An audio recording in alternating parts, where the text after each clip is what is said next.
Hello and welcome to Hold Up, a movie podcast. Tonight we are your animation station, and I am your conductor of this rotoscopic locomotive, FernGully. FernGully. Did I say Scully? FernGully. And with me, as always, the anime in my animation, the Daffy Duck to my Bugs Bunny. Here it's Wabbit season and duck season. How's it going, Doc?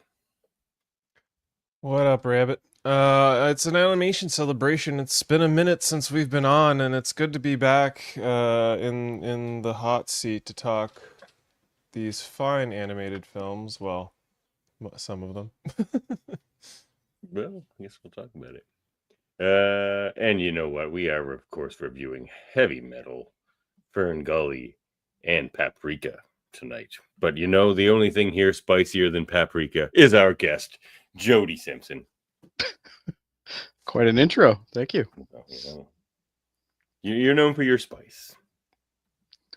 I'm not sure spice is what they tell people, but... Well, aroma, whatever, whatever. Oh, okay. All right, fellas. Yes, this is season 2, episode 16 of our show. Animation. Slightly delayed, but so is life. And yeah, what's up, fellas? What do you think about animation, animated movies? I mean, they're my general I'm a favorite fan. Type of media. Yeah. I'm a fan as long as it's the right demographic for what it is. I don't watch the kids ones anymore, but I still watch the occasional kids one, but it's very rare now. I don't see them as much now that my kids are grown up, but I have a 2 and a 4-year-old. I'm deep in the you're deep in right kids now, movies right now, so it's like no question. yeah.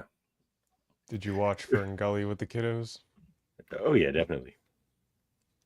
My 4-year-old loves FernGully. We've watched it a couple times. We have it on DVD because it's not really on any streamer. It was for a while. I think Disney even had it for a while, but it's not on Disney Plus anymore. All right. Yeah. But yeah. So Yeah. we move over to Theater 1. Was this Jody's first time on the episode, or no? No, Jody's been on our show before, Been on maybe this even twice. Once All before. right, so I guess we can skip our. It's our spy normal- movies. Oh yeah, spy movies. You got to watch North by Northwest with us. Good movie. Great movie. Classic. All right, well, let's get this show on the road then. Let's go into Theater 1 here, where we have Jody's pick, Heavy Metal from 1981, starring the great John Candy, Jackie Burroughs, Don Frank Sabretooth, and Joe Flaherty. They're just great. It's Joe Flaherty, directed by John Halas, John Bruno, the Johns, they call them, and Gerald Potterton. So here we are.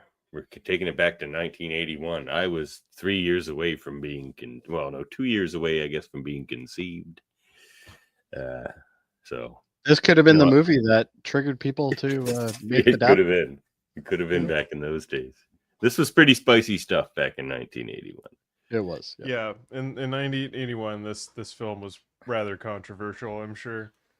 And it even resonated through that decade at least, because by the time I was, whatever, the early days of the internet, I was probably 12 or 10 or something, whatever. Well, and the worst thing about you find out about this movie and you seek it out. I think every young person. Well, it's a hard movie to get a hold of because of the fact that they had such problems with the release to video that it got delayed until the 90s. So it was hard to see it. You would only see bootlegs and stuff like that, basically, or on the TV. The TV had it. So, but yeah, I definitely. Or you had to watch it on CTV at 2 a.m. It was about it. Yeah. Maybe Showcase would show it, or maybe even the Movie Network. I mean, I think when I saw it, it was on either Showcase or Teletoon, late at night Teletoon. Yeah, the first time I saw it was probably, I would say, probably mid or probably late 80s, I guess at that point. I was about 12 or 13 when I saw it. So about the same time I got into Star Trek The Next Generation, I think. It was around the time. So well, What's heavy metal all about, Jody? Well, it's essentially the actual movie really is just about getting a whole group of different people together to make different types of animation for an arcing storyline. But the actual movie itself is about an entity called Lochnar, which happens to be pure evil. And Lochnar basically shows us through the ages and through different time and space how he's been a terrible menace, and it kind of joins it all up. And there's underlying tones of sexuality, obviously, but it's more of a coming of age type movie when you think about it. When you get really, really deep into it, it gets into that puberty type environment where which is where everybody seeks out this movie. Generally, yes. So that's kind of where it is. But from a technical angle, it's a brilliant movie with the fact that I think it was 16 countries participated in it. It was produced in Canada, but the actual animation was done by every different mini story in the movie is done by a different animation team.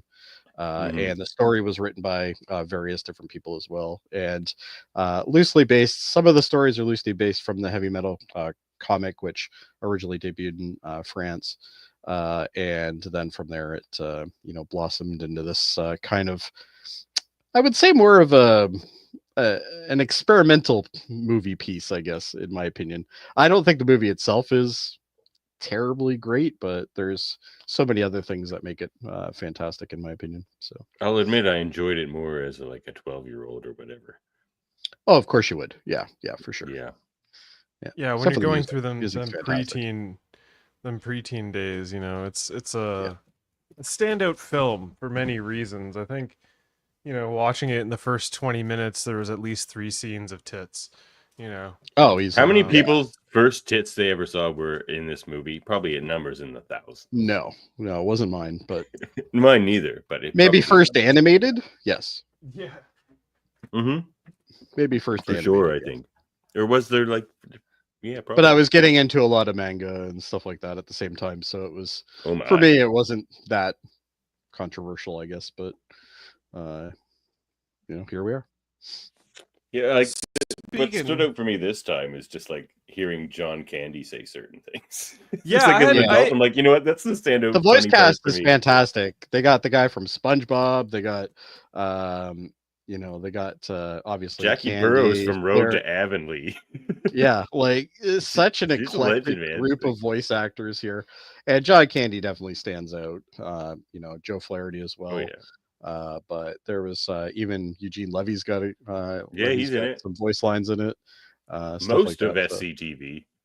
Yeah, well, and heavy. This movie originally started as a National Lampoon thing, and then it ended up getting flipped over to a bunch of other things, and then Second City, obviously, who eventually turned into Saturday Night Live as well, and stuff like that. So there's a whole slew of link ups here when you look back into the history of it. Yeah, very good. So what should we kind of touch on each story just a little bit, or should we just kind of talk about our favorite parts, or how do you guys want to tackle heavy metal? Well, I want to tackle it. I want to ask you guys, have you guys ever seen the trailer for this film? Oh, of course. I'm sure I have. I don't recall it, but I'm sure I have. I'm gonna echo Jody's answer. Well, let's find out if you've seen it or not. Columbia Pictures presents Heavy Metal, a trip beyond the future to a universe you've never seen before. A universe of mystery. A universe of passionate fantasies. A universe of terrifying evil. I thought he was going to say tits. Magic. Heavy Metal. A titillating film. Yeah, definitely. The soundtrack's phenomenal, though. Oh, yeah. So good. Even the title music. It has its charms. It's just not great.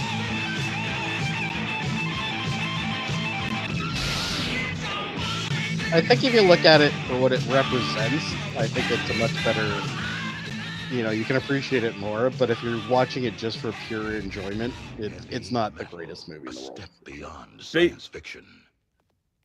Well, But animation was fantastic in this. Music was great. We'll see how it holds up to the concept of this Journey, show. Nazareth, Stevie Nicks.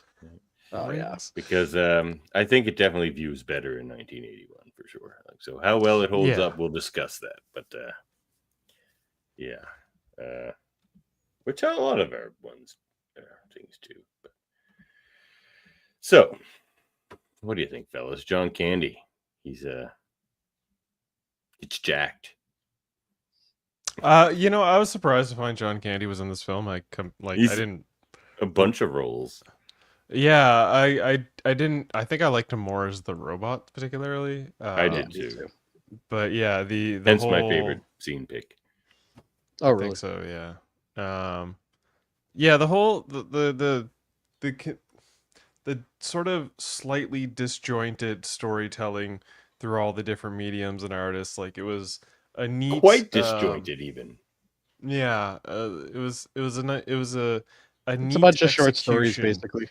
In storytelling, but yeah, it's just a bunch of short stories to varying degree. Yeah, an anthology, I guess is a good way to say it. I get the cult, phenomenon behind it all, but rewatching this film, it was a bit of a slog. Well, look, a lot of these cult early animated films, like, have you ever seen Fritz the Cat? Like, they're not great. They're not great. Yeah, these early cult films, right? Well, and I think the reason why I appreciate it is because I have, the fondness of remembering watching this, when I was, let's say 12 or so. Shouldn't have been watching it, but I was watching it. And, it's one of those things. It was the 80s, man. Exactly. And I'm sure I probably even listened to the music on like the Scrambled channel at one point, but stuff like that. But I just think from, when you look at, the rotoscoping that's built into it and stuff like that, like some of the animation is fantastic. Some of it's terrible. But that's the whole thing is, because animation style is something that, one person can enjoy where another person absolutely thinks it's terrible is kind of, I think, the beauty of this movie as well, is there's a little something for everybody.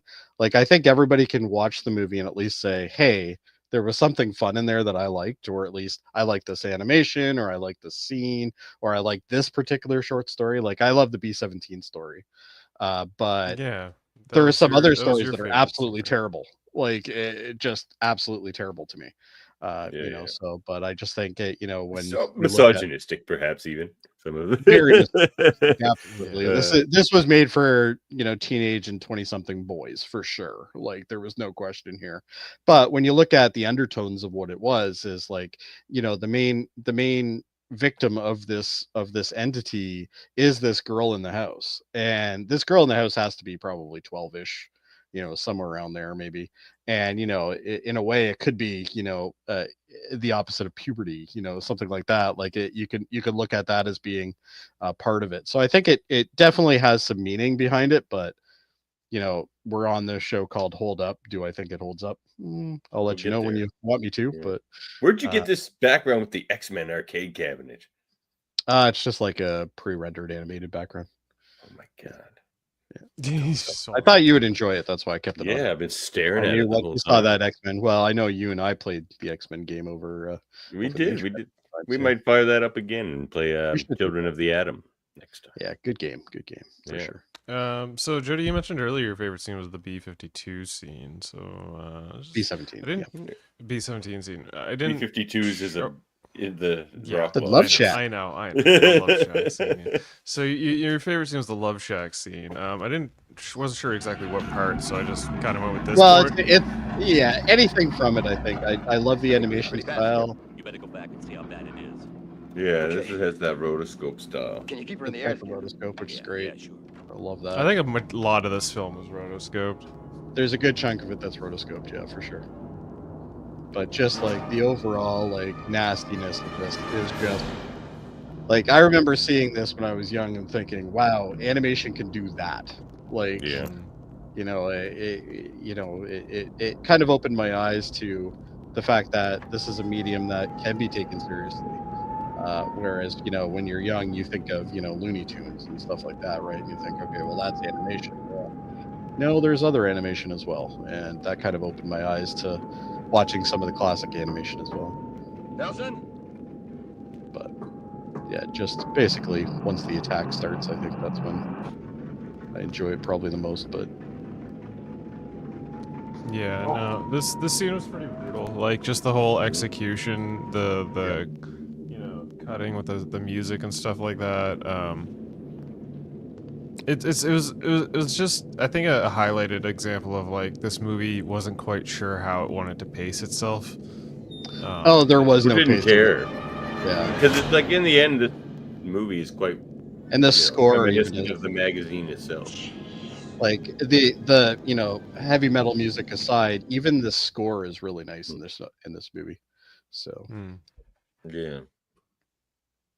so that's one of the things that I like. I to me it was kind of like it was a doorway into what could be. And then I think this was one of the things that kind of got me onto like Japanese animation and Korean animation and stuff like that, because you know, when you're subjected when you're young to just like Looney Tunes and those type of cartoon, and you know, raccoons, if you know, for the Canadian folk, everybody remembers the raccoons. Oh, sure. But And you know, the stuff snorks. like that. Yeah, this with the snorks, yeah. But this was kind of a gateway for me. You know, if this is a gateway drug, I guess this would be this movie was a gateway drug to animation for me. So I guess that's why I think fondly of it. Yeah. yeah. Well, yeah, I definitely have like fondness in my heart for this movie for a lot of the same reasons, I think. But I'm gonna try to judge it on its merits and some of the criteria. Well, in got a lot of between. merits, but again, hold up as a whole. We'll see here. Well, I'm just gonna come right out and say it, like, as merit filled and cult classic as this fucking film is, it's a dog shit movie. Like, like straight up, like it is. It shouldn't have one been of a the- movie. Yeah, it shouldn't have been Really a whole what it movie. is. Like, This should have Yeah, I been, mean- you know what, if this came out, if like Netflix existed back then, this would have been like a 10-part series. Like that's what this would have been. It would have been like Yeah. Love, Sex with Robots or something like that. yeah, Like, yeah. You know what see, it could have been also, like you know how they used to have little cartoons that would go on before the movie at the theater. It could have like been like little intros to like adult little movies. intros to other things. Yeah, for sure. or just shorts between MTV shows. Yeah, I agree with you. I definitely have rose-colored glasses on for this movie, even though I know deep in my movie fan mind, I know this is not a good movie. It's barely coherent. But it's, you know, if honestly, I could watch this movie muted and I would be happy, because I just like to look at the animation. I like to, well, mind you, I like the music as well, the score. So Yeah, I would say it's the other way around almost. Like it's hard Yeah. to like dislike something so much that has so much John Candy in it. You know, Mhm. it still has Yeah. a whole. You're still listening to John Candy half the time, or like it's yeah, not the and best that's, dialogue they're giving them, but some of it's kind of funny and like so no, like but there's even, that. you know, Harold And the Ramis music. is even in it, like, you know, and all that, and it's just I agree with you though, Chris. Or sorry, World Mind. I do too. But I don't remember which You one you can go by. call me Chris. Okay, okay. Just to clarify, I Okay. prefer not to have my last name. I don't like. I just Absolutely, Chris, and that's World why I didn't Mind. usually. Either or is fine by me. That's I good. just try not to label myself as Chris Murphy anymore, because I'm separating my last name from my father and myself like that. So, Chris, World Mind, go. if you want to call me Murphy, by all means, do that too. That's fine No, too. no. It's It's gonna just take me more a of long like, time to knock that. It's been a long time, Murphy. See, no, yeah, no, yeah, and I'm fine with people calling me Murphy. It's like when it comes to like putting my name on the marquee, so to speak, I tend to Yeah, go with yeah. World Mind, right? Yeah. Sounds good. I But go yeah, with FernGully. I completely agree with you though. It is a doggonal movie to watch, and it's not an easy watch to watch again, but I think it's one of those movies that I think everybody should experience, but A lot of don't these early consider it animated something you're going to be going back to all the time, because you're not.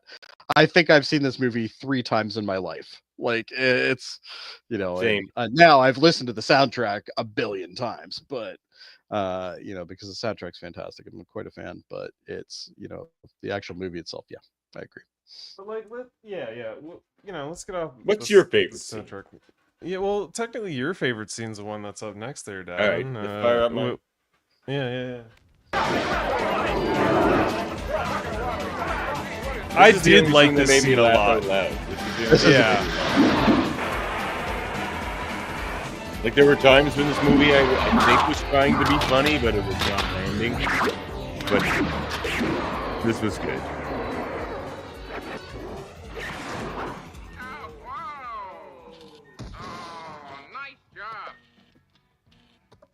I just love how the politician's a robot.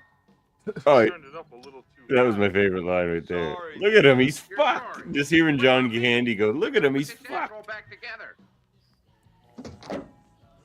Where am I? Hey, who's the chick? It was just funny, man. That's a good scene. Look at him now. Fucked. Yeah, no, there were like, key moments in this film. Sorry, she's just burning out. Jerking you Anyway, around. yeah, pretty much. We're just playing tug of war right now. My favorite scene in the film came in a little later. It was when Buddy sort of turns into like the demon warlord Oh yeah. through the sludge.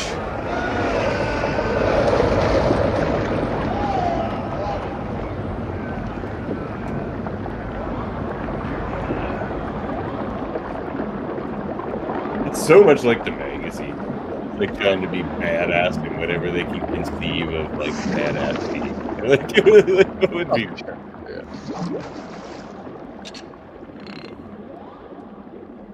Holy shit! It's Cable. Terminator.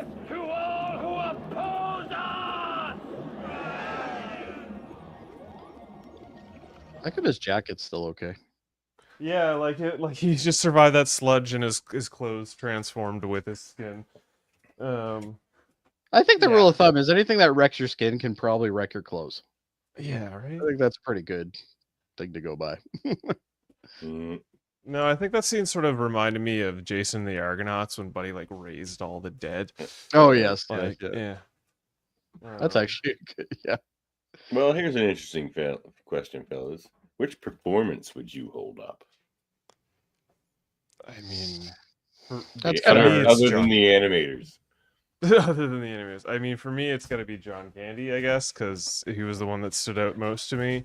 Right, Knowing that Eugene Levy and the others were in this film didn't seem to make much of a difference because they just never stood out at any point. But John Candy stood out like a sore thumb, and it was great. I have to agree. The exact same thing. I probably would go John Candy. He kind of 100%. carries the thing almost. He really does. Yeah. He's the star power in my opinion. Yeah. I mean, Even though there is other people, but he's my Uncle Buck. That guy does no wrong, man. John Candy, what a treasure. Greatly missed. Put him on Canadian money. That's what he deserves. He should be on the money, True. man. I shouldn't have Charles on my money. No, is Charles on the money Yeah. now? I never Yeah. use cash, I guess. Well, I sort of do. He's on coins now.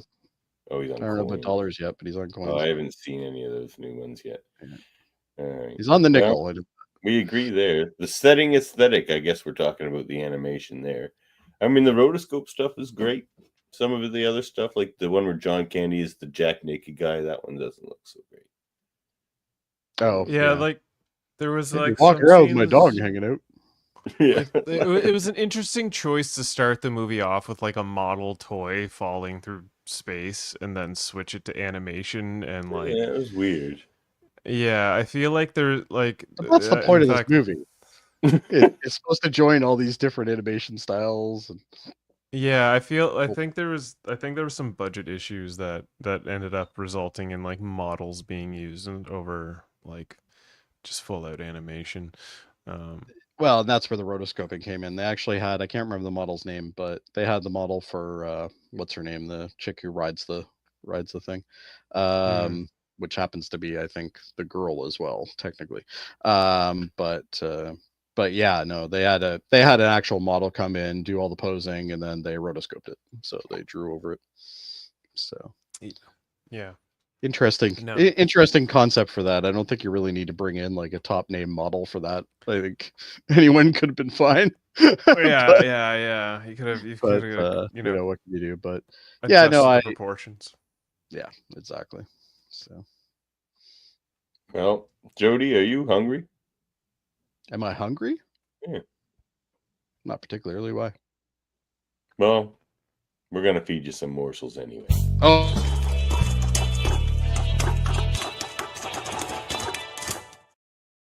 Get, oh, eat it. I always want that kind of morsel. Okay. What just happened to your screen? Yeah, you're What do all you like mean? behind your monitor. Oh, Like, sorry. There you go. Heavy Metal 1981. This movie is made up of 8 segments as follows. Soft landing, a 1959 fiberglass-bodied Chevrolet Corvette is deployed from a space shuttle, lands on Earth, and drives up to a mansion. Garibaldi, the astronaut, goes into the mansion and shows his daughter what he found. When he opens his case, green glowing orb rises out, melts as him. Harry Cannon. You know what? It's basically the fucking movie. It's just, 8 segments. I don't need to reiterate all this. 8 little I don't know why stories No. that supposedly join. yeah. I'll just say the names. Harry Canyon, Den, Captain Stern, Neverwhere Land, B-17, So Beautiful and So Dangerous, Tarna, the Lochnar. Those are the titles of the shorts. The Tarna storyline was illustrated by acclaimed artist Mobius, and he was concerned about the oh my environment. god, yeah. No wonder that one was good. Which is why the background had a great detail of randomly placed water pipes. The Garibaldi segment is the link device that ties this movie together. The Lochnar features in some way in the 6 stories that follow. It narrates the captive girl, tells the story its great power before it begins to devour her. This is a Canadian movie. This Canadian movie soundtrack has no Canadian artists. Nope. And the sequence of the exploding mansion near the movie's ending was originally to be rotoscope, but as the movie's release date had been moved up to August 7th, 81, lack of time prevented this. This remains as the only non-animated sequence in the movie. And the graffiti on the side of the space-going party palace reads, "Martians are people too." Edited by Ian Leandy, Mick Manning, and Gerald Tripp. Music by Elmer Bernstein, released on August 7th, 1981, with a runtime of 90 minutes. We have a budget of $9.3 million. Do you guys want to take a guess at the box office price? Oh, probably not even. Probably that didn't do much. that well. I would say maybe 30 million. It's very high. It's actually 20.1 million. So it made some money back on less than $9.3 million budget. Yeah, they didn't piss money away on marketing back in those days. Yeah. Which is probably why it only sold double what it was made for. And then they couldn't get it out on home movies for a long time. So Mm-hmm. I don't think they released it on VHS until I think 92 or 93, somewhere around there. How would you fellas consider this film in terms of rewatchability? If I was at a bar and it was playing in the background, I'd probably rewatch it. I can't say I'm going to go out of my way to rewatch this movie anytime soon, though. Yeah, my sentiment's pretty much the exact same. I think maybe when you're stoned, this might be a fun movie to watch once in a while, but even then, I'm not totally sure that would actually be a good movie. You weren't stoned when you watched this? No, I was sober when I watched this. So. Oh, that's your first mistake. Yeah, I mean, I think everybody should see it. Do I think everybody should see it more than once? Maybe not. I mean, we have, but we're of that age where, no, I enjoyed going I back agree with you. to it, but did I need to go back to it? No. There could be a reason to show it to somebody again. If they want to study I think if you want to, if you want to study animation styles by a lot of famous people, a lot of famous studios. So it's that would be good, I guess. But overall, for an entertainment movie, there's much better animated movies out there. Does it hold up to 2025 viewing? No, simply put, no, it doesn't hold up. like there are brief moments, but it was a slog to watch this whole movie. It was, I'm sure it's near and dear to many people's hearts, but I mean, for me personally, I don't think it holds up.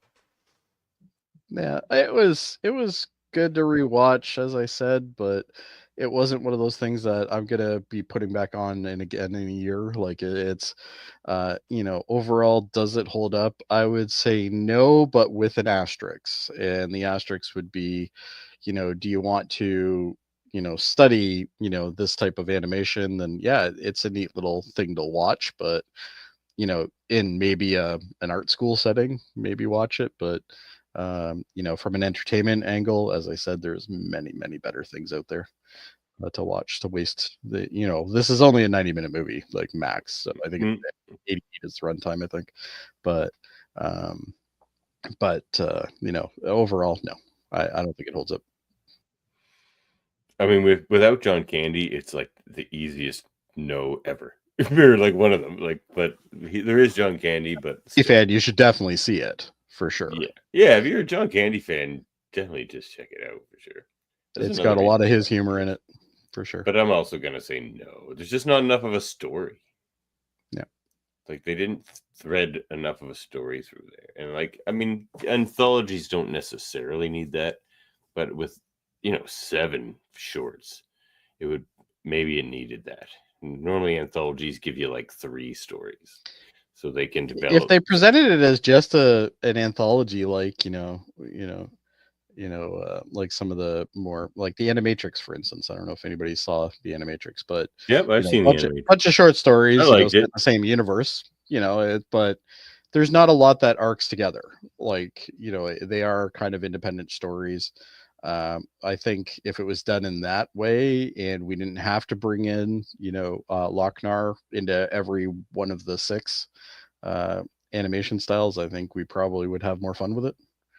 Well, here's the thing: if they're the way they did the Lochnar thing is really what hinders it. The fact that it's very disjointed in the way that he tells the story. It's like there's time jumping. He's in the future and then he goes in the past, and then he just sort of goes all over the place. If it was more progressive, story wise, then it would have been. Well, it's funny you should mention and the movements between these things isn't clear, like his reasons for that. Yeah, his reasons to jump back and forth isn't clear. There is actually a scene that they didn't end up putting in the movie, which kind of explained the fact that he is jumping through time, as well as going to different times. It actually started from the beginning of man, basically, up to World War II, and then it was supposed to go into the B-17 thing, and then it was supposed to continue on into various stages. So it was supposed to be chronological, and then they ended up ditching that for some strange reason. So cocaine. Coke, definitely, for sure. Yeah. What if we just put it over here, and then maybe over here? Yeah, we'll just mix them around, and then we'll just say Lochnar needs to go everywhere. During the making of this movie. What's that? I say no cocaine was harmed during the making of this movie. No, but there was a lot injected, I'm guessing. Yeah. All right. Well, that's that one. Surprise, motherfucker. Picked over here in theater 2. Ooh. FernGully from 1992. I was 8 years old at the time. Starring more greats: Tim Curry, Robin Williams, Samantha Mathis, Christian Slater, and Jonathan Ward. Directed by Bill Croyer. I think he might have wrote it as well, but don't quote me. I'm sure he did. I mean, surprise! This is a formative movie for me. This is like the my early Medicine Man. Medicine Man being another formative movie for the man I did become. So yeah, I try to build FernGully around me wherever I go. My front and backyard are basically FernGully.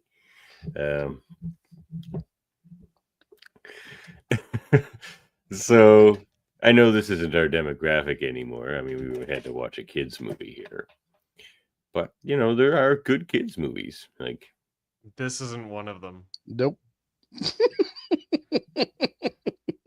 I was waiting for that to come. I'm like, am I going to be the only one that didn't like this movie? Look, I liked the subject of the movie. I think Yeah. saving Rainforest is something that they should make a movie about. Well, and I'm all for that. we're gonna talk about that. Alright. So, all right. Well, I'll just run through the plot slightly because Murphy loves the way I run through plots. So Shouldn't take you that long.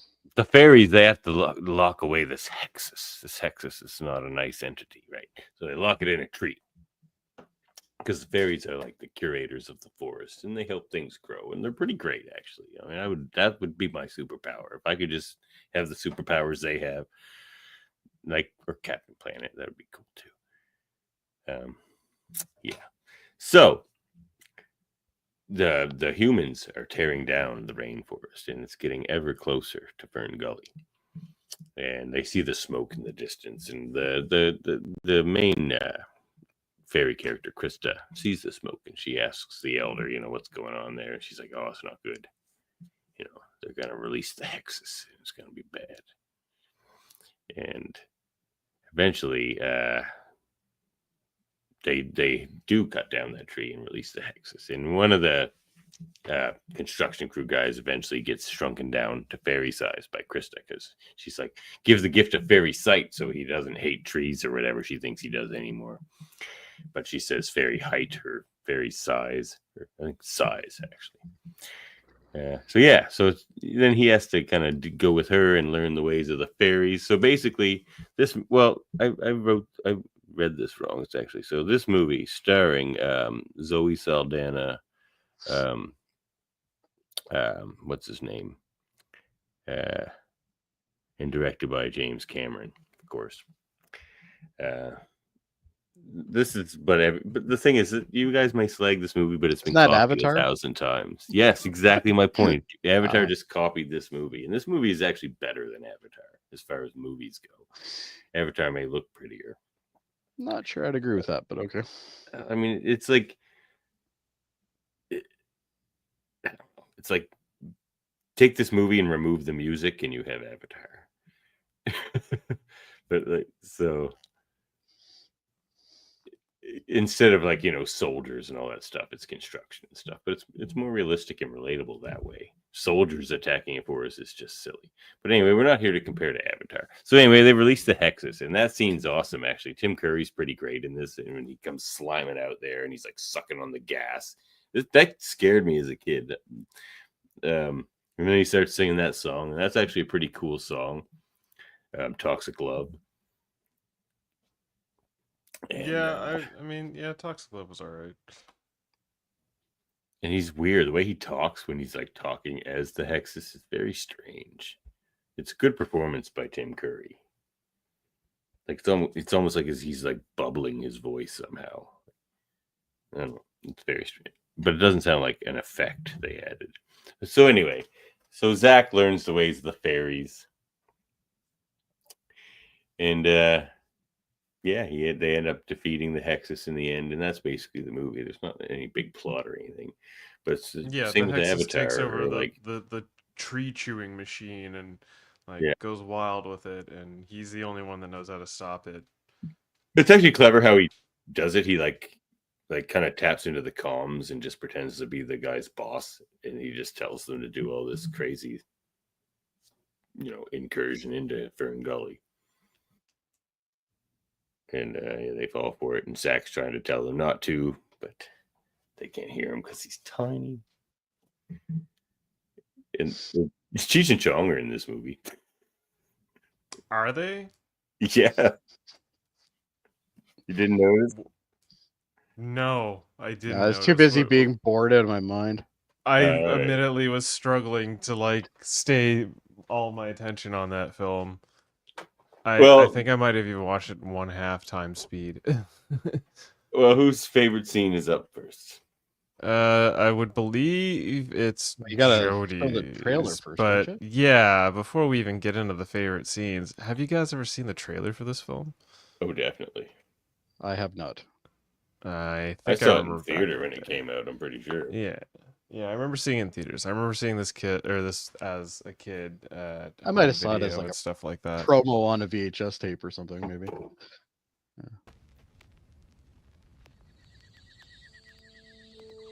Just beyond your dreams, there is a secret world where every sound is a song, every tree a home. FernGully is a beautiful and place. humans And how dare you exist fellas only slag in its fairy beauty? tales. I mean, yes, Until Australia now. is a beautiful place. It's sort of This is a Australia, tale but of it a definitely has magical animals that place. don't live in Australia. No, it is Australia. Catches on quick, doesn't it? Are you really a human? I'm Zach. I just can't believe they gave I'm a Krista. fairy Where a high-flying genie. creatures. Why did they do that? Blind! No! I can see! It's a miracle!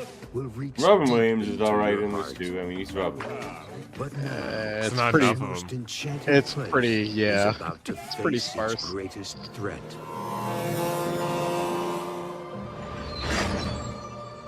Join their struggle for survival Stop! Buddy, let's go! in this celebration of life. Yeah, it's a 12th kangaroo. Century Fox invites you Australia. to witness the wonder. Oh, I know. There's the kangaroo. We already knew it was But Australia. there's also a Spread lot the of other word. strange How animals can you that live show up. without trees?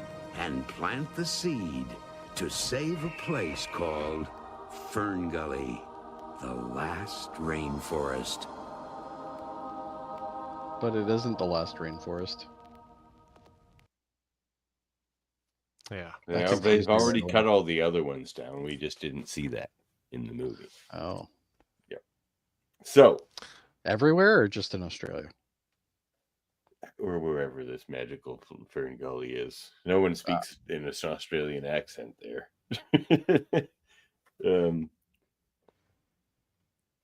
Yeah. Promiscuous fairies.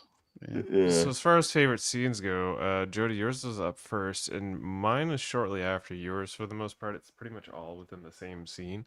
It's basically when Adam, or what's his name, gets introduced to the fairy Zach? people. I think his name's Zach, Zach, that's isn't right. Yeah. Nobody cares about me. I do, Batman. You sure? I'm positive. Only fools are positive. Are you sure? I'm positive. I fell for it. Yeah, that was a good one. I fell for it. Yeah, like those good lines, and then there was like a bit there where Batty, this is my favorite scene, where Batty like gives us kind of like good advice.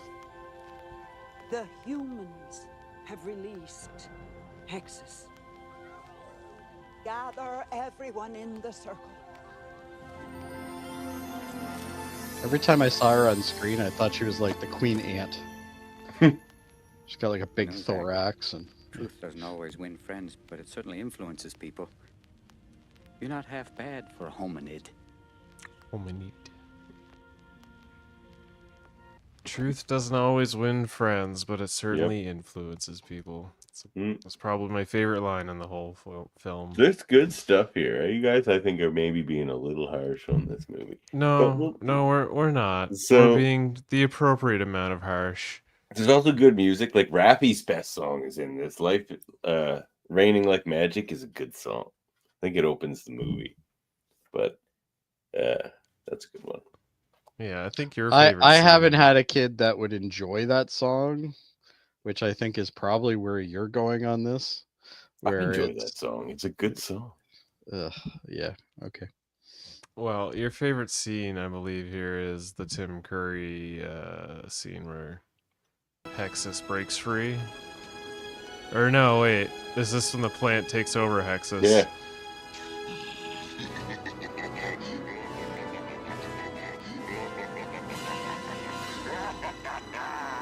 Krista! No, no. Krista.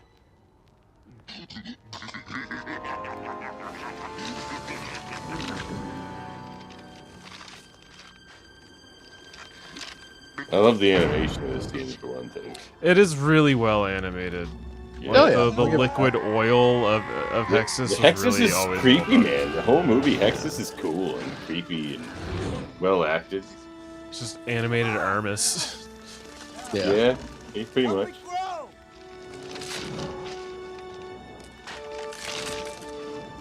Come on, guys! Come on! I love this. Oh, so why I love the scene is this is the most important message of the film, which is if we just fuck off, and let the seeds do their work, the forest will come back. And that's a lesson that we can carry through to this day from this movie. This movie's actually become more relevant. Like, it's another thing about it that holds up. Its message holds up tragically well. Yeah, I love that scene. The animation in the scene in the movie is good, I think. I mean, the thing this movie has to compete with, which I find was the case with a lot of animated movies at the time, there was that one with Tom Jones as that dog in was it All Dogs, Go to Heaven? Yeah. And there was a lot of movies that The Brave Little Toaster was a pretty good one and stuff too. But the things Brave that Little the Toaster, non-Disney Fievel movies, Goes West, The Great American Tale, yeah. But so to me, you've listed all the movies that are better than this.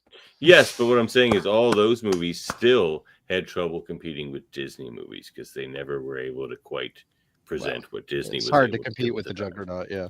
Yeah, and that's what a lot of animated movies of that day struggled with in the 80s and 90s, I found. But when it comes to animation, I think there's it's punch that Disney movies had.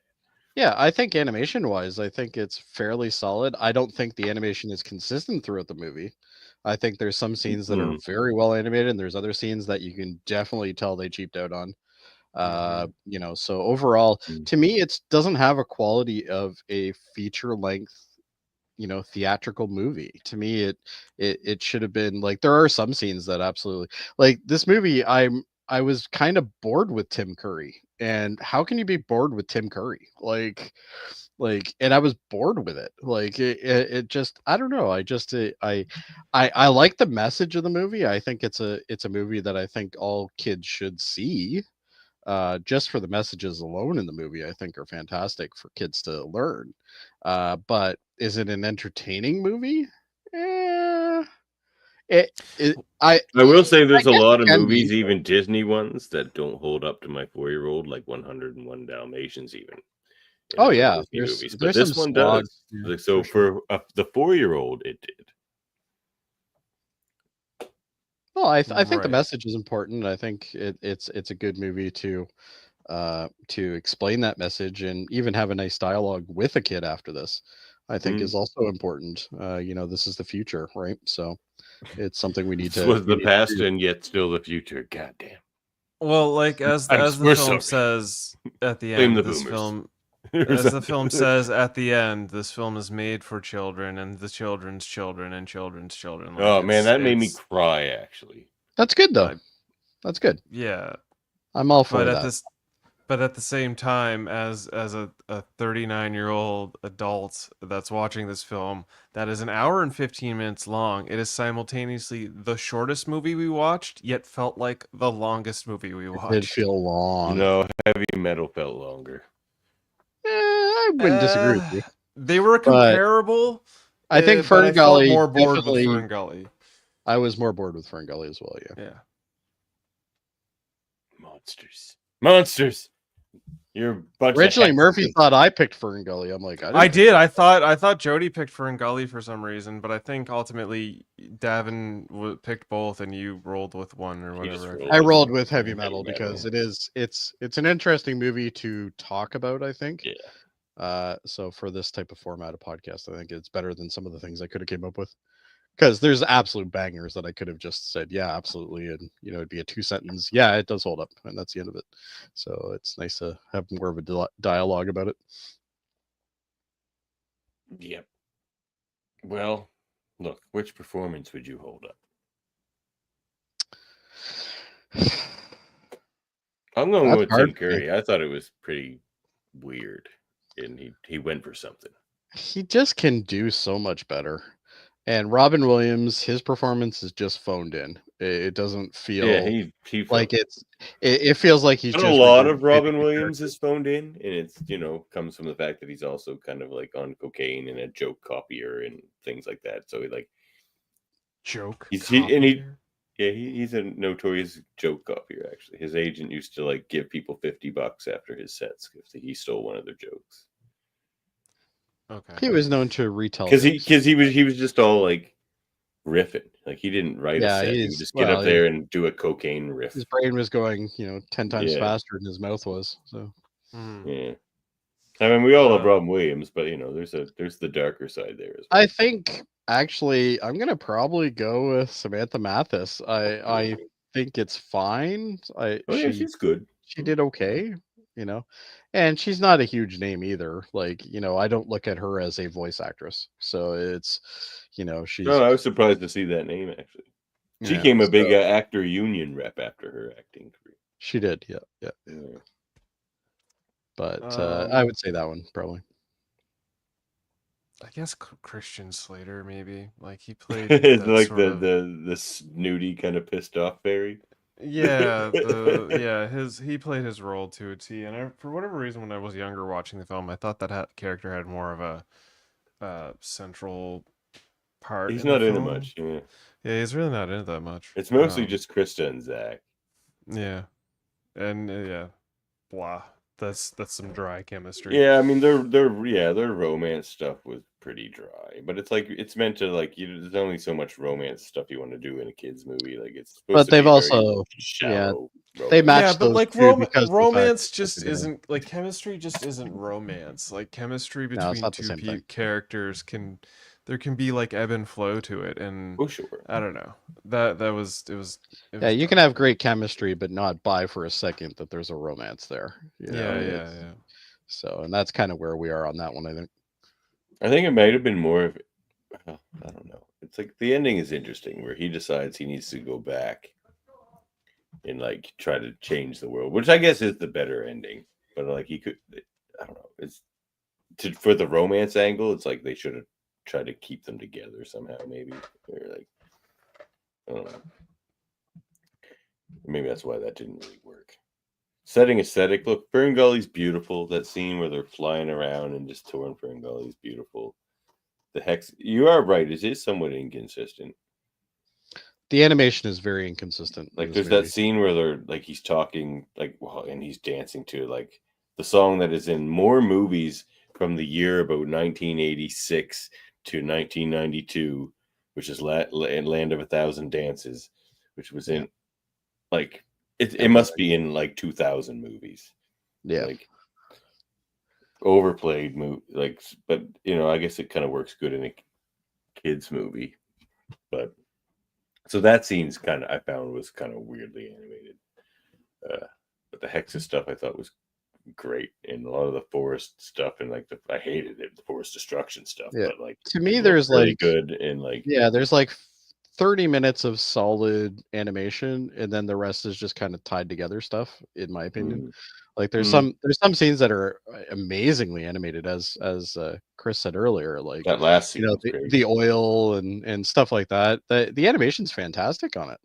But yeah, then you look at some of the other scenes and you're like, oh, you know, this isn't even TV animation quality. It looks like Gummy Bears or something. Like yeah. A lot of the better scenes was the stuff that involved Hexus, and just those were the scenes that really grounded the film's sort of world and gives you like that sort of aspect, as opposed to when it's all fairy stuff. It's like they're in a little bush and it's just very like, you know, not asymmetrical, just like very static backgrounds and stuff. There's not a lot to look at, and it's when she goes above the canopy that it starts to like get a little more animated and a little more flourished and fantastic and stuff. And that's, you know, that stuff's all right for the most part, but as a whole, you know, it's kind of a dated animation style. It's not Disney quality either, which again is like but it wasn't a Disney film. Were. Yeah, that's the thing. So I mean, it was. But the problem, that's a big problem when you come out the same year as like The Lion King or like Little Mermaid or whatever came out in 92, because it's you know, which I think 92 it might have been a Little Mermaid. But still, I think so. Like that movie Lion King came out around 94. Yeah.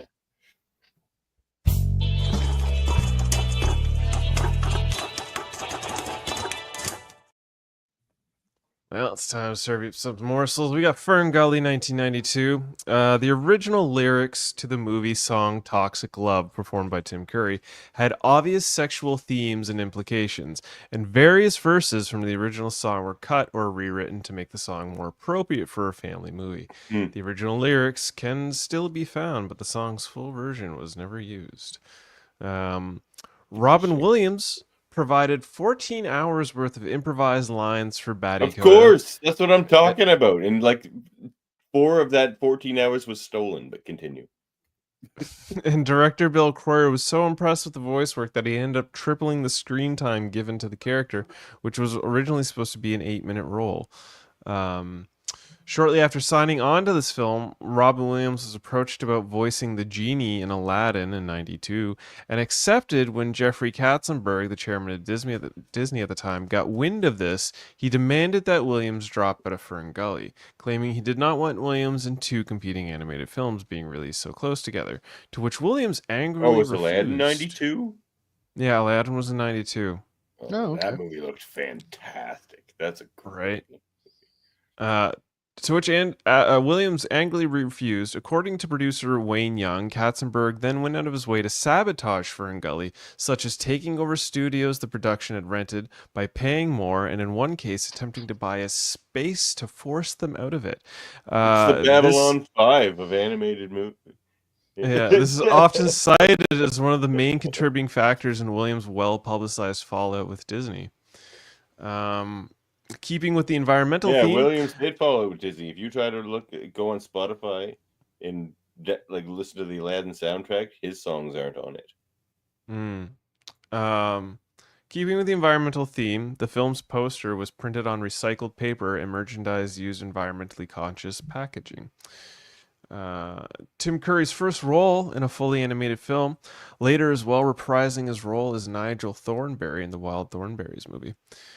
And then Winona Ryder, Jennifer Connelly, Melanie Griffith, and Meg Ryan were all considered to voice Krista before Samantha Mathis was cast. Although Meg Ryan would later voice the titular character in Don Bluth's Anastasia in 1997. Also a great film. You said titular, and we weren't even talking about heavy metal. Yeah. Mark Hamill was considered for the role of Zach Young. Edited by... He's a great voice actor. He could have did all the voices of this damn movie. Yeah, he could have. Edited by Gillian Hushing. Music by Alan Silvestri. Release date. Great. He does tons of movies, Alan Silvestri. Yeah. A release date of April 10th, 92 in North America, and then later August 27th, 92 in Australia.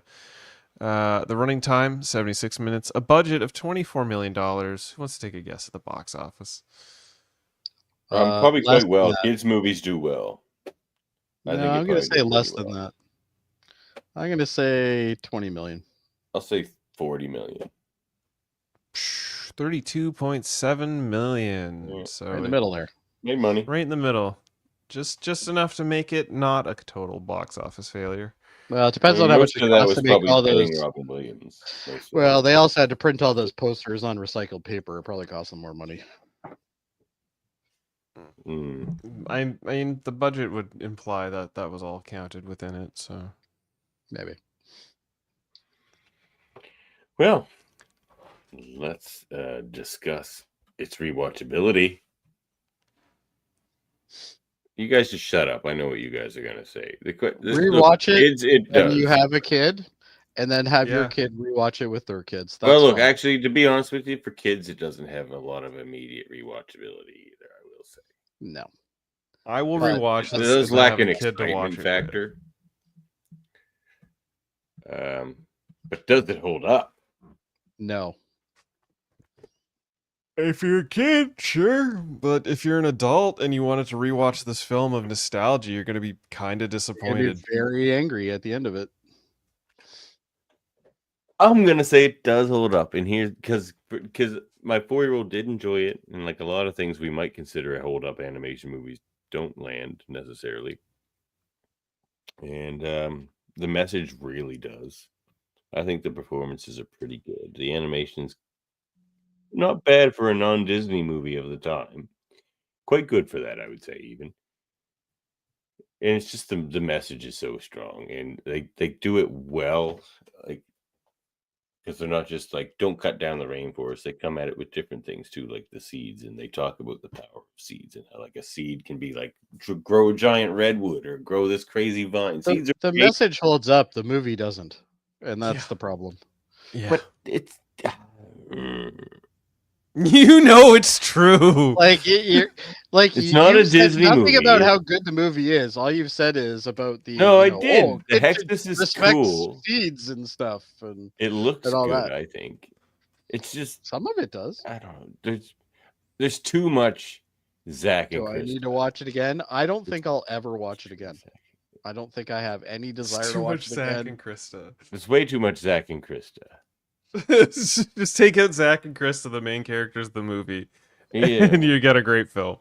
Yeah, maybe there's like a super More cut out Christian there where there's Slater. only like it's only 13-minute runtime and it doesn't have any of the two of them in it. And I bet you If that's this film was just Christian Slater and Robin Williams battling Tim Curry, it probably would have been a far more that would have been entertaining film. amazing.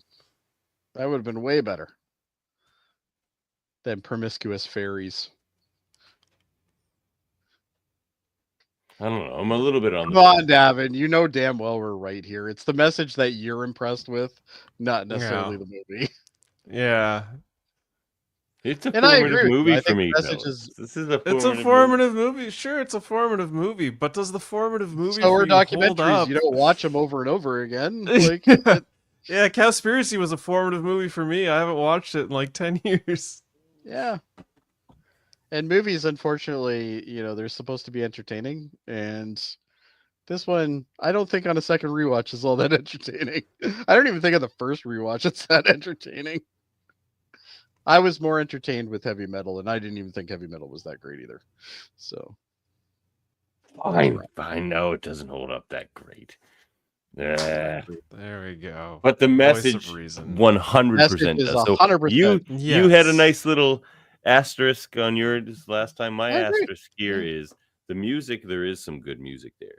There is some There good is some good animation music there, in it. and the message is so strong. And even like this movie's basic, but even like what this movie tried to be has been copied by like the most fucking money-making movie of all time. I'm not totally sure I completely agree with you on the fact that I'm sure It's just Avatar. humans tearing down the forest, and there's these fairy creatures. They're blue in Yeah, Avatar. Avatar wasn't That just don't think about the that's very forest, nice. though. It was the whole It's pretty planet. much the same movie.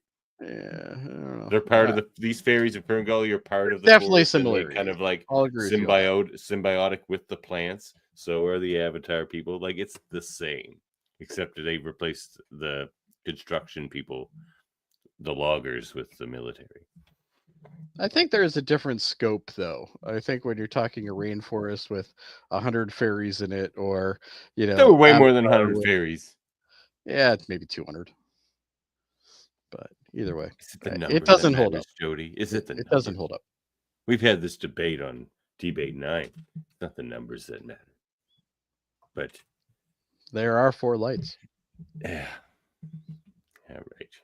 It's not the best. It's not a Disney movie of the time. A lot of those non-Disney ones weren't the best. But the movies there are strong things about it, I think. I agree with you that Robin Williams phoned it in. But I will say, though, after I watch this, I'm thinking, you know what? Modern Disney movies, pretty much the exact same. Yeah. They're fairly boring, and you know, yes, they may have a good message, but the message gets a little bit lost with Except the for rest of it. Moana. That's a great movie. I would say that wasn't bad. Yeah. Yeah, but I agree. All right, well, let's move But the over good to- news is I bought 1 ticket and I get to see 3 movies on this thing, so that's good. Yep, that's true. In Theater 3, Paprika from 2006, starring Satoshi Kon, Yasutaka Tsutsui, and Megumi Hayashibara, and directed by Satoshi Kon, who Murphy makes me watch a Satoshi Kon movie like every 6 months or so. At least once a season. Until we're Yeah. done to Satoshi Cons, then I'm gonna start feeding you other like wild All animes. right. Because this is my rule for the show. We have to have one episode that's purely dedicated to animation Yeah, we'll per do season. it. Do it. Um, And I'm gonna pick yeah. Avatar: The Last Airbender to the series. the whole series. Yeah, the whole series. As long as it's not the live action movie. Nope. Or the live action Netflix series, perhaps. So, yes, Paprika was my choice. I saw this film roughly around the time it came out. I was very into psychedelics at the time, and this film just That probably emphasized helped how with much it very much helped. It was one of the most visually and wildly engaging animated films I've ever seen, and to this day, it still very much is, due to the insanity that happens throughout. In short, the basic plot of this film is three scientists are at this foundation for psychiatry research, or psychiatric research, I guess you could say, and they fail to secure a device they've invented. It's called the DC Mini. This device allows people to record and watch their dreams, and a thief uses the device to enter people's minds and when awake and distract them with their own dreams and those of others. And chaos starts to ensue because these people are sort of in this sort of like waking, sleeping, walk, dream state. Then they're endangering themselves and hurting themselves, and some are actually dying. And there's a trio of characters, Chiba, Tokita, and Shima, and they're all banding together with the assist of a police inspector. His name was Koga Toshima, and they're working together with this sprite named Paprika, the name of the title. So they're all trying to identify who the thief is and ward off all of his attacks with their own psyches and stuff like that. And dreams and reality all merge, and there's sort of this like imagery of movies and stuff, and you get these backstory characters of the detective who sort of emphasize, or throughout the film, you've come to realize he keeps playing this scenario where he's trying to chase somebody in a hallway, and he like ultimately realizes he shoots them, and then it becomes more of a expansion on him making movies with his friend at the time, who I believe dies, and he's dealing with the psychiatry of that. While I believe it's Shima turns out to be the avatar Paprika, and she sort of works this double agent storyline to unveil who ultimately was the thief, which was an assistant whose name I completely forget. I think it was Kuga. Yeah, I think you're right. Yeah, and the assistant just like gone crazy. He's basically lost the machine, and all this chaos happens. This film is just jaw-dropping and stunning, and it was Inception before the Inception. Yes, it is that. But anyway, that might be my problem with it. Anyway, have you ever seen the trailer for this movie? I have. Have you guys? No. Nope.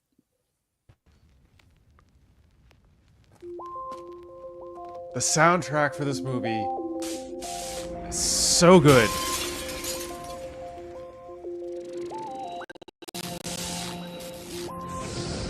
And like, Satoshi Kon, I don't know how you thought of these things.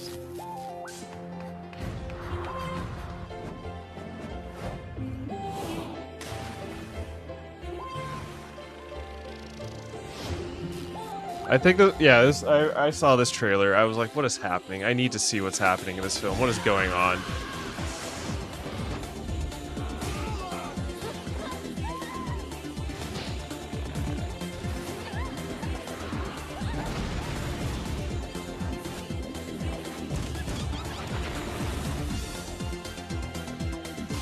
It's well animated, I'll give it that. The score for this trailer, though, makes it out to be a lot more happier than it is. Yeah, this makes it seem far more like also more upbeat fast paced hopefully than it is. is. It's Yeah. quite slow at times. Yeah, there's moments where there's lots of slow burns, and then it just like picks up with a bunch of craziness, and you start going all over the place. So, can I ask you a question? Sure. Have you guys ever seen Strange Days? Yes. I That's believe so. essentially this movie. Yeah. So yes, this is not an original concept, but it is extremely well executed. Yeah, Strange Days came out in like 97 or 99, I think. Yeah. Yeah, could be earlier than that. But Strange Days was basically the same idea, where they had a device that could essentially, record memories and play them back and stuff like that. So this is kind of a jump past that and into the psyche and stuff like that. But yeah. the minute I started seeing this, I was just like, wow, this is like Strange Days ish. It's certainly different, but it's not. It still has the same kind of mark to it, and Inception as well. Same type of idea. But I think Inception came out after this movie. So, yeah, it did. That's why a lot of people try to be like, oh, this was Inception before Inception. It's like, well, if you want to go in the etymology, it was Strange Days before it was Inception. Yeah, I would say this is closer to Strange Days than Inception, but Inception is definitely, well, actually no, I guess not. Inception was very much this as well, but I prefer a lot of the scenes in this than I do to Inception, quite honestly. I think you should play my favorite scene before I comment on this movie. Well, that's perfect because it is one of the opening scenes of the film. It's the opening scene. He got away again. You're the man who got away. Oh wait. Oh, that's a bit later into it. Oh, did you have a different scene? Because you told me it was this one. Great. Give me another My one. scene's near the end. That's what I said? I don't think that's what I said. But anyway. No, it's not good.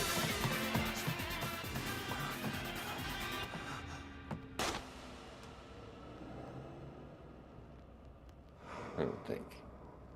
That's what he said. Anyway, It was the my opening favorite scene is the opening scene because that's the only point in this movie where it's not just all about dreams and stuff.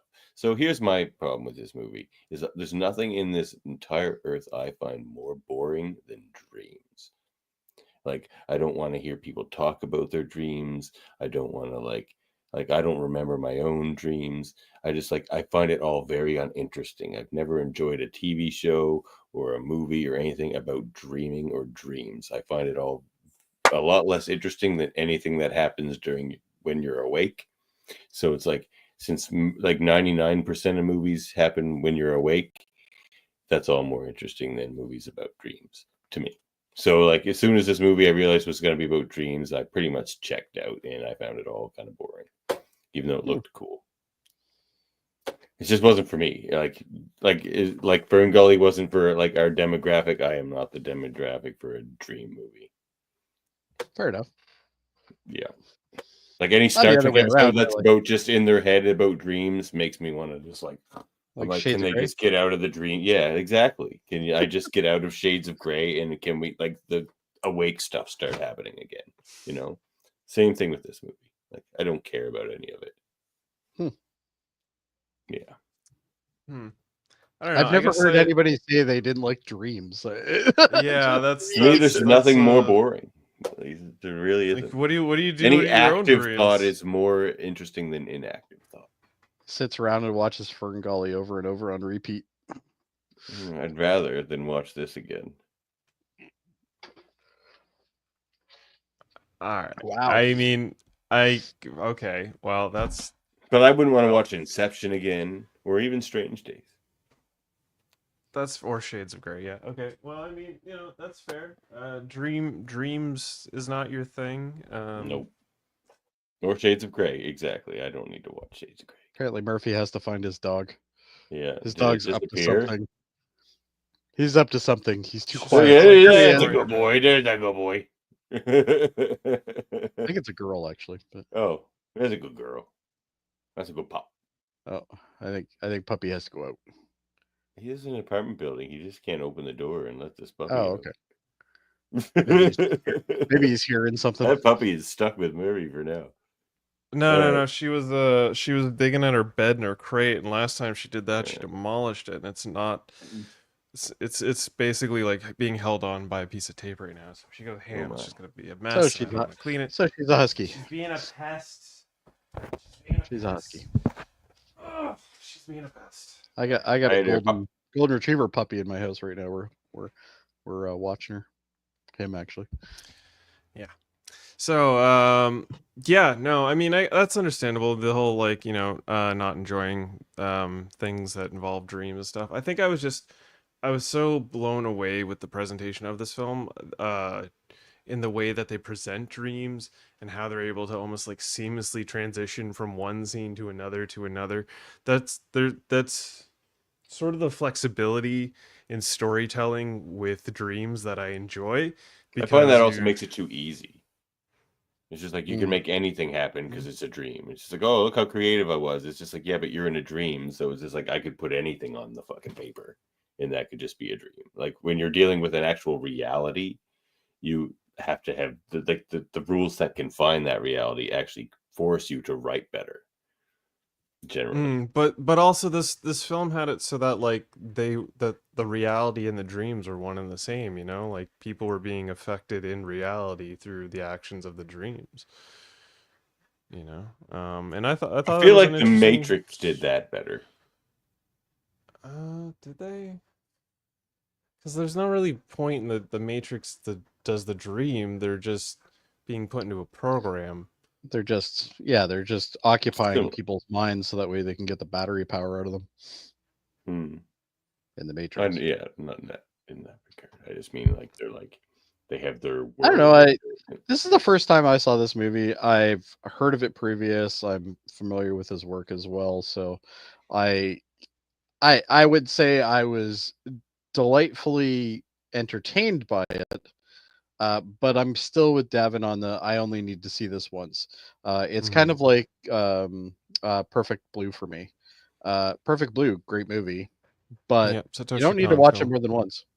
You know, it's once you've experienced it, and you're kind of good. Like I don't need to see anything that happened in this movie again, but I do think visually it's very stunning. I think they've done a great job with the animation, as you kind of expect from this, though. Let's be honest, going into this, you kind of knew it was going to be based on the names that were in it. The animators are great for sure. Yeah. The animation is fantastic. I thought the score was decent. I think some of the dialogue could use some work. Now I watched it subtitled. I don't know if maybe the voiceover was better. I mean, but I mean, I've watched this film multiple times. I generally watch it subtitled, but this time around I actually watched the dub version because the copy I get off of Internet Archive, it was dubbed, so I just said fuck it, whatever, and I watched it because I was like, this is a new way to do it, and it wasn't terrible. Like as far as English dubs go, it's a pretty good dub of the film. I watched the same copy. It was fun. Yeah. I think it's a solid movie. I think it's something. It's another movie where I think you should experience it. I think it's something that should be experienced, but I'm not sure it necessarily is a rewatchable movie, though. Yeah. At least for me, anyway. So some of the scenes. That's anime for me. It's just like, well, that was well animated. I never need to see that again. No, there's some animes that I'll watch over and over again. There's some scenes in the film that stood out to me, like the scene where like Paprika's basically on a table, like a butterfly, and Buddy like puts his hand and like rips her open and to reveal. That was the scene that I picked as my favorite scene. Yeah. That's my favorite scene. That one was and cool. Another one is I liked how he goes to that website and talks to the bartender guys and just basically has like a therapy session with them and explains this whole thing. So this is my favorite scene in the film, which the conspiratorial number 17. You're very familiar with movies, aren't you? It's my understanding that you made your own a few years back. Yes, I sure did. Shot that sucker on 8mm film. It was child's play. Were you in grade school? No, I was 17. Okay, I was 17 and in grade school. He just had an orgasm. He just had a realization. No, he just clued in. He clued into something. It was a silly cop story that I'd written. That always hard for me to get used to in anime too. There's so many like gasping sounds and things like that the characters make. Yeah, the pacing in anime is always yeah, they do it the to VA is emphasize always a sort little of weird. they do it more so to emphasize like the thought process and emotion that the character's going through. Like I know it's just a different style, but it's jarring for me. Yeah, I mean, like right now, I've been watching a series called Hajime no Ippo, which is about this boxer named Ippo Makinochi, and they'll spend almost 15 minutes going through like a single round of them boxing because they'll just have these moments where it's like super intense, and these guys seem like they're going super fast, but to them they're super slow, and you get all these like different perspectives. So they just gotta emphasize with anime. That's how they do it. Like I find like there's always such a lot of movement in anime, but then they do a lot of like close-up still frames of people's faces in those emotive moments, and then just do all the like instead of just like having the face move or something. Like they Well, it's that's and then like it's safe budget. Weird. But yeah, as mentioned earlier, Jody's favorite scene, which was very visually, stunning. In here, yes. Jarring too. Oh my!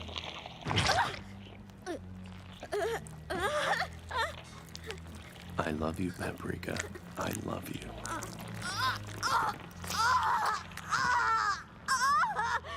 I love you just the way you are. Oh, it's so gross. Yeah.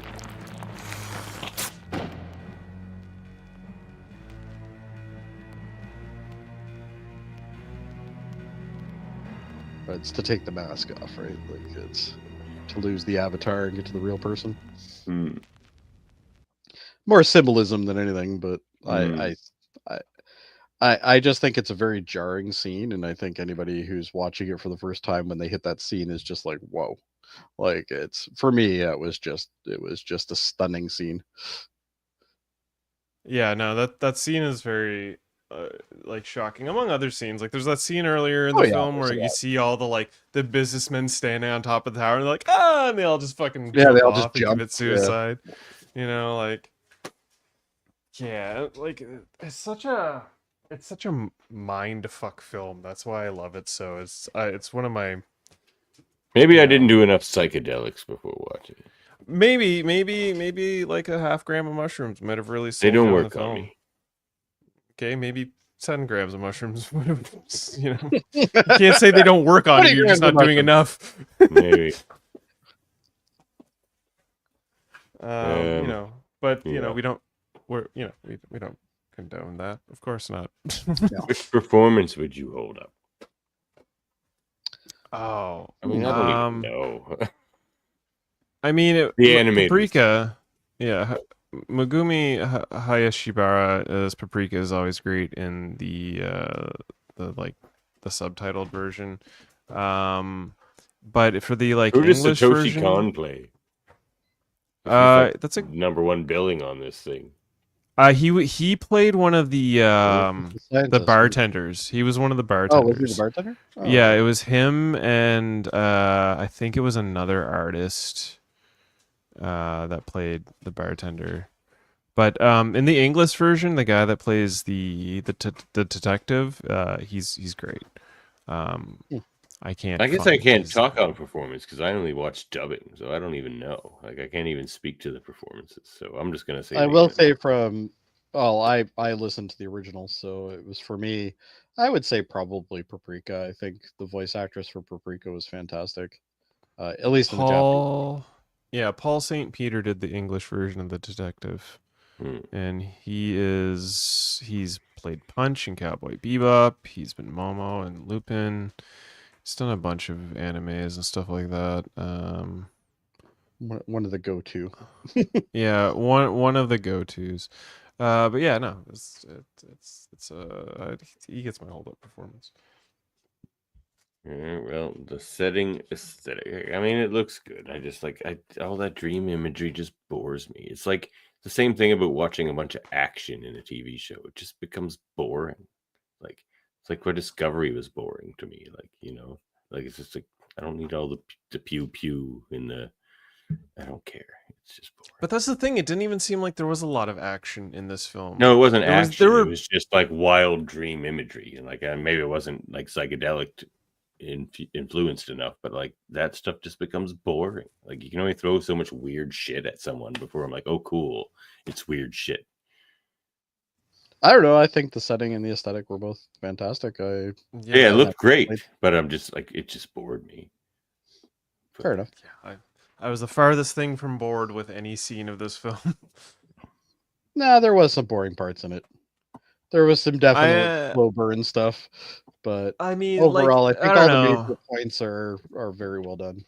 Well, even the bits with like Shishima like kind of razzing on the big guy there, how she like pulls him out of the elevator, but then she also like there's that one scene where she's in his office and she just like rips him apart about like how he's just a perv, basically. Remember that movie The Cell? Yeah. I found that boring for the same reason. God damn that! That's such a good fucking film. That was Jennifer Lopez, right? Yeah, Jennifer Lopez, and that was a good movie. That was about the only movie I've ever seen her in that I actually liked. Yeah, it's like one of Vincent D'Onofrio's like most legendary roles. Yeah, The Cell and The Fall are two of the most visually stunning films ever. And yeah, they kind of fall within the same category. Mind you, The Fall isn't as dreamy; it's more third-party storytelling. Like, have you ever seen The Fall, Devin? No? Sure. Okay. That's one we gotta watch. That's one you probably would like. We'll try that one. It's not as dreamy. Well, fellas, we've been here a while, so I'm getting hungry.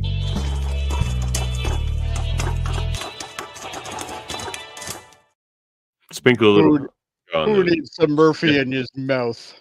Let me spice these morsels up with a little Paprika 2006. When Paprika interviews Kanekawa in his filmmaker guise, his mannerisms and appearance resemble that of Akira Kurosawa. Inception 2010 is inspired by Paprika. The Paprika is the last feature-length film from Satoshi Kon, who died in 2010 from pancreatic cancer. Oh my! Was he young? Or was he old? No, he was fairly young. Yeah, like he was. I think he was in his 50s, wasn't he? He was late 40s. Let me find out here. He definitely didn't go full term. 63 to 2010, so 46. Yeah, he was 46. Yikes. Too early. Too early. I'm older than him already. Seemed like he was in his prime, so I figured he was young. Yeah, pancreatic cancer will get you. At the end of the movie, Kanekawa is going to see Dreaming Machine. This is Satoshi Kon's final film, which he was working on, but was eventually left incomplete as he passed away. From my understanding, that film is still being worked on to this day, and the people that are working on it are taking a lot of care and trying to master the story that Satoshi Kon wanted to put forward. So I think The Dreaming Machine is still slated to come out at some point. And because it has dream in it, Davin will not watch it. True. At the end of the film, when Kagawa Toshimi finally goes to the movies, the camera slowly scrolls over some of the movie posters. The most visible are Satoshi Kon's previous three movies, Perfect Blue from 1997, Millennium Actress from 2001, and a film that we reviewed here, Tokyo Godfathers from 2003. Good movie. Great Christmas film. When Paprika enters Takada's I like that one better than this one. Yeah. I could see that, yeah. When Paprika enters Takata's dream, she surfs the sky on a cloud of dressed as a warrior. This could be an Easter egg referring to Son Goku in the Kitten Cloud, but the additional details of Paprika's crown and staff call to mind the Chinese mythical figure known as Sun Wukong, or the Monkey King, upon whom Monkey Son King. Goku was based. So Goku's based off of the Monkey King. The cinematography by Michiya Kato, edited by Takeshi Sayama, music by Susumu Hiroshima, release date of November 2006, and that was November 25th, 2006. Runtime 90 minutes, a budget of 300 million yen, or roughly 2.6 million USD. Oh, I was gonna say it sounded like a lot, but okay. Box office. It's visually amazing for that money. Yeah, for $2.6 million, they got their money's worth. How much do you guys want to take a guess at the box office? How high do you think the wages were of the animators during the making of this? Probably not that high. I would say this maybe made 20 million. Or VAR dollars. I don't know what that. Davin? I assume it only played really in Japan and maybe did the bit of the, film festival circuit. But so it did have it did have overseas release schedule, like it did play in theaters for a short period of time. In total, the box office for this film in American dollars is $944,000, 915. Oh wow, not even a mil. Yeah, that's a bit of a stinker. Yeah. They lost some money there. That's probably what fed into Satoshi Kon's pancreatic cancer. Probably just stressed him out. I'm sure it was stressful. But there's not a big... I don't know. I think you could probably monetize anime even better now than you could in 2006. But, yeah, there's a large audience for anime these days. Well, yeah, you could definitely make more money on it now, but I think the animation, is still top notch for even today's standards. Yeah, absolutely. Rewatchability, Jody. Here's my problem, and it's the same problem I have with Perfect Blue. Great movie to watch one time, not something I need to watch again. I don't think I need to experience Paprika again, even though I think it is visually beautiful. If I was going to watch it, I would watch it with somebody who hasn't experienced it, so I can get their take on it. Past that, I don't think there's a lot of rewatchability in there, but I also can see how some people might want to rewatch this a lot. So I don't know, I'm back and forth on it. It's no Totoro for me. It's not something that I can experience every couple. But that's what I mean, like that type of thing where it's very left field and it's interesting, but I don't think it has a lot of rewatch in my opinion anyway. Funny thing about Totoro is I didn't much care for it at the time, but the more I think about it, I think I like it more the longer it sits with me. Well, that's a bad analogy. It's kind of boring. It is really nothing like this movie, but no, but no, I wasn't comparing it to this movie. Yeah. No, this movie. I'm just not the demographic here. I would watch Strange Days again a couple more times than I would watch this. I would watch Strange Days before I'd watch this again. Well, for me, it has rewatchability. Like I said, I've seen it. Probably this is my 5th time watching this film. I just enjoy it. I probably watch it every couple of years. I just think it's a visually stunning masterpiece that is just eye candy. And, it's a brief enough story that I can get into it. And it's made all the better with the appropriate psychedelic. I watched it sober, so. Me too, and I fell asleep. I watched all 3 of these movies sober, so maybe that was part of my problem. Maybe. Does it hold up? Not for me, just because I'm not that dream guy. Like I can, if dreams are your thing, I could see why you might love this movie. It holds up for me. Absolutely hold up. It's one of the best animated films I've ever, in my opinion. It's no Lion King. I feel if I go back to this in 10 years from now, I think I would have just as good of an experience. So I would say it does hold up, but I don't have any intention on watching it again, I guess, But is what it comes down to. 2006 is also quite new still. Like, to me, that's I mean, new. what are you saying? It's almost 20 years ago. I know, it doesn't feel like But it, from though. an animation angle, that is actually pretty old. Yeah. Because there are some things they're doing with animation now that they couldn't have even did then. And the mixture of animation with computer generation sometimes can work out into the favor of the medium. So it depends on what it is. But I think it does hold up, but I'm going to give it an asterisk on that and say, but I probably won't watch it again. If that's fair. I don't know if that's fair, but that's what I'm doing anyway. Made that qualification. No one Some gave movies me are any great, sort of but you rules don't need here, to. so Like, we watched a couple of great movies that were like, like 3 hours or long or more or something. Like, that was a great movie, but that's enough. Das Boot. Well, Yeah, Das, no, this film Das holds Boot up. I would probably watch again in like 10 years' time just because it's so good. Oh, I watch it every probably 5-6 years, and it's so every good. time I go back to it, and it's still good.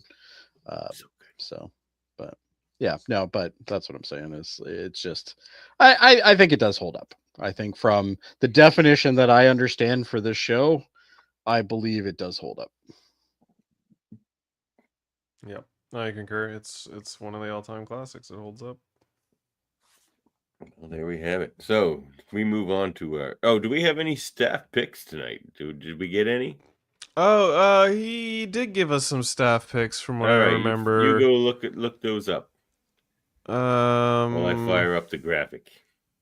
I'm not familiar with this. What is this? So Andre Mayette, Andre. He considers himself the movie guy of the UFP, so we have to include him in our movie show.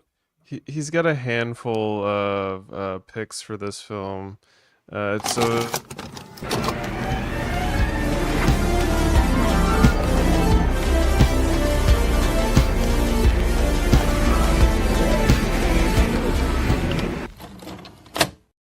Dang, that was a pretty great graphic there. All right.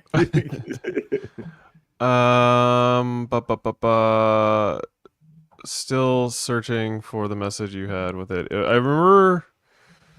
Nope, I don't remember one of the titles. It was something. Somebody mentioned this to me. God damn it! I'm still looking. Hold on here. You played that way too soon. I wasn't prepared. This is terrible.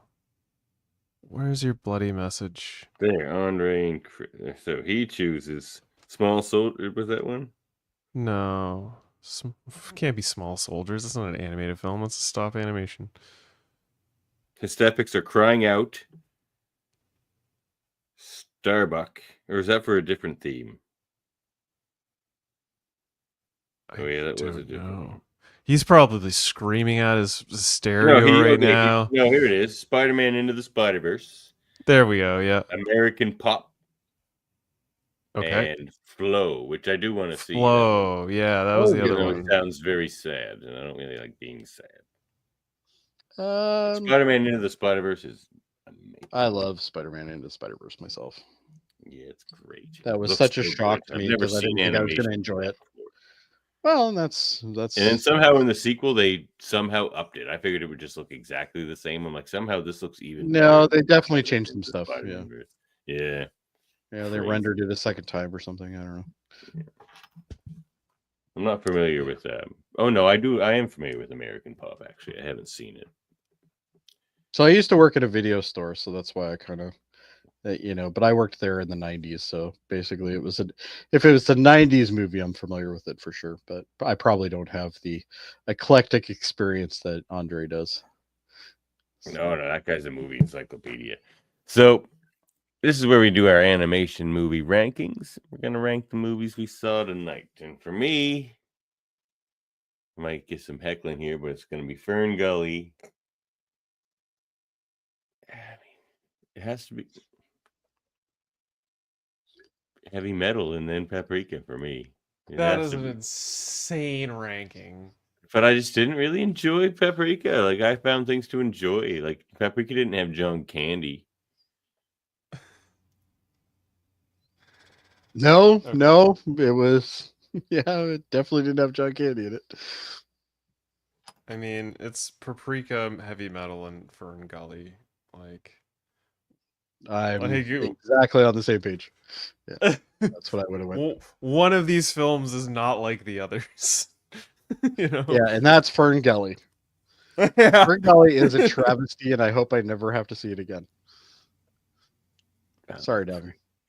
I knew going into this, Davin would be all over FernGully, though, just for the message. Well, no, I didn't give it a hold up, but I didn't give any of these movies a hold up. And I'll watch FernGully again before any of these other two. So what, that puts Paprika in the B category, and the other ones are what, C's? Yeah. Because yeah. No, yeah. Wasn't a good showing tonight here on the movies we picked. It was a bit lackluster. I still enjoyed to see all of them. It was good to at least experience them. In some cases again. But it's overall Paprika, I don't have a problem with seeing it. I thought it was a good experience overall. I love the animation. Heavy Metal, I think I could have did without seeing it again. But just listen to the soundtrack and reminisce on the good old days. And FernGully, I hope dies in a fire. It did die in a fire. That's the whole point of the movie. Why I said that. But I don't know. It's not for me. I think kids should see it, especially of the age of your youngins. I think that's a great time to start that. Every kid in the world should see FernGully. I should agree. Be a mandatory watching experience for every child. Which is why I think they should see it in school, and then when they grow up and they have kids, those kids should see it in school. I'm totally for that. But as an adult, you do not need to watch that movie ever. No, you don't. No reason to watch it. I didn't try to view it through that particular lenses. I understand. I just hope next time we do an animation celebration, we come up with something good here, Davin. Because if you want us to go hardcore, I can go hardcore for sure. But if you need me back, I'll come back for that. My final take. Well, we're talking about animation, and all that matters is for our children and our children. I disagree with that. My final take on that. Not all animation is for children. I think animation as a medium needs to be embraced by adults, because I think there's a lot of stories that can be told in that medium in a better way than in live action. And I think there's some things that you can easily address better in an animated than you can in live action, because you're always reliant on the human factor, where you can take that out of the animation. So I think not all animation is for kids, as I'm sure that's not what you were implying, but yeah, no, I was talking more of the legacy of the medium. The legacy of the medium started with kids for sure, and that it continues on for generations. I think animation is important. I think it's an art form, and it needs to be expressed formative for all live kids, action really. stuff. Yeah, absolutely. Animation is one of the few art forms where you can completely tell a story through your own personal means by a simple pencil and paper and drawing every scene. You can do it all. It might take forever. And then flipping the pages really fast. Yeah, it might take forever to animate it, but a single person can animate an entire movie. A single person cannot film an entire film by themselves. That's probably been done before too. Have you seen The Room? That was a fantastic movie. But that film wasn't done by himself. You know what I'm saying? You can't. You need to prove people to make a film. You can make a film about a single individual, but that film still requires a team of people behind it to make it. Absolutely. But a single individual can tell a whole story if they're does dedicated. not. It does not. That's the beauty of animation. I think animation can delve into things that we can't do in the physical realm. I think that's one thing that really benefits from it. And I think it's also an easy way, and it's an easy medium to express things, especially to children, because children do react to cartoons. It is something that visually is stunning to them. They can understand it. in some ways they understand it better than live action. So it's it's good. So on the next episode of Animation Celebration in our next season, we'll be watching Watership Down. Oh God. That's not. I mean, I'm not sure I want to be on for that. Sounds long. Wait, have you never watched Watership Down, Davin? It's the one about the mice and shit. It's like rabbits and like war. Rabbits and war, yeah. No, I don't think so. Oh my God, we definitely did. Oh, you! I can only imagine what Davin would say after that. I can't even begin to fathom what he would say. You think FernGully has some negative important messages? Yeah. Oh boy. Oh boy. Are you in for a treat? Oh boy. Watership Down is a fucking time. All right. Well, with that has scarred kids for life. That. Yeah. With that, we're gonna leave the scars on your brains. Thank you, one and all, for joining us for this handful of animated films. Thank you, Jody, for coming in. Where can the folks find you at? Where can we find you? Well, we're on. We share a consortium, a federation, as they say, of podcasts, and I'm actually hegemony. Mostly on the channel Live Long and Podcasts, where I do Star Trek things a lot with you guys as well, and as well as a whole bunch of other people. But you can find me there and social media and stuff like that at that Jody. And past that, you can swear at me in any YouTube comment. I'm fine with that. I actually prefer it. So feel free to slander me as much as you want in this. That's fine as well. And resident S-tier villain over there. That's what it's. You don't get to be an S-tier villain, Davin, without cracking a few eggs. I actually put my name on here, which we didn't show my name, but my name actually says Jody, aka Lochnar. So it's that's perfect. You can find the middleman and the S-tier villain over at Live Long Podcast. And all our other podcasts. We will be back in August. We're gonna get our francophone eye. We're gonna have special effects makeup artist Mark DeVoe on to talk about Quebec films. We're gonna continue our little Canadian mini series with that episode. Hopefully you'll be able to join us. Leave a comment in the old comment section. Let us know if you agree with our takes about these films. Let us know if we could have picked better films, and let us know if there's a film you want us to review. And let us know how wrong Davin is. Better films. Yeah. Oh, we definitely all could have picked better films, I think. But at the end of the day, we want to hear from you. It's an interactive experience, and we want to make it worth your time. So with that, we'll leave you to think about what we said, and I'm trying to wrap this up, but we're gonna go pop some popcorn and probably watch some more movies, and hopefully you'll do the same. So as always, enjoy those movies.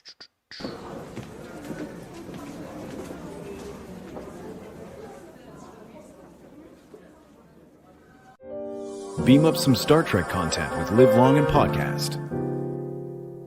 Tune in to X-Rated, the X-Men animated review show. Artistic interviews with graphic histories. A roundtable movie discussion with Hey, did you see this one? And movie reviews with Hold Up, a movie podcast. And while you're at it, spin a few records with Eamon on Track. Watch us duke it out on trivial debates. And let's chat about TV with the Super Mater Brothers. It's all here on the United Federation of Podcasts.